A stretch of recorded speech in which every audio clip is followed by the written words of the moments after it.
So let's talk about the good news of the day. Yay! I'm super excited to talk with you guys about DACA reinstatement.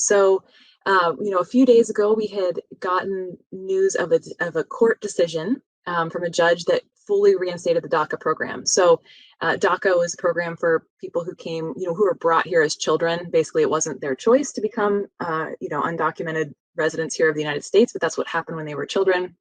And it gives them a temporary status, no path to citizenship currently.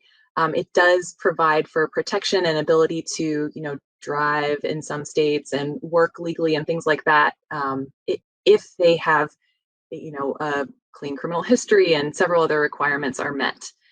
And the Trump administration had tried to get rid of this program entirely, they had not gone through the proper legal procedures, which is kind of crazy because it would have been pretty easy for them to legally completely revoke the program, but they just failed to follow the proper steps or talk with their lawyers probably before doing things, which worked out to our advantage.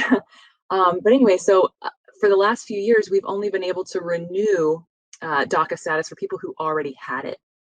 But now people who qualify for the DACA program but have never had it, or they had it and it lapsed a long time ago and so they weren't able to renew, they're now able to actually apply for DACA. So that application, the decision was a few days ago, but we didn't have new forms. USCIS had not opened the application process until today. So we're super excited that that's open. We are working on cases already for people who've just been, waiting for this opportunity for years.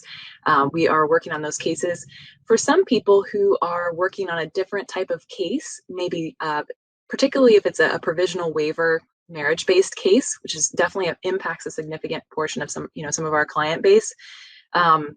There may be a strategically better way to go about your case using the DACA travel authorization that's possible with that. So certainly if that impacts you, we want to talk to you. We are obviously reaching out to the clients that are already, if you're already our client, we'll reach out to you about any strategic changes. If you're watching this and you are not currently a client of ours and this may impact you, talk with us because this is an opportunity you don't want to miss if this can help you.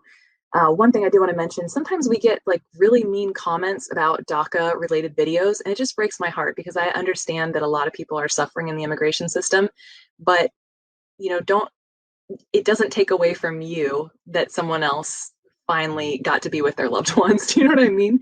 And the thing about DACA specifically is they came as kids and it was not their choice. So let's be happy for that, because we are going to delete mean comments about that because we are going to be happy about DACA. Thank you very much. There's enough joy and love to go around, and things, the things that will be impacting, that DACA will be impacting, aren't going to affect the other delays and other types of cases or things like that. So I just want to throw that out there to defend my DACA people. Okay.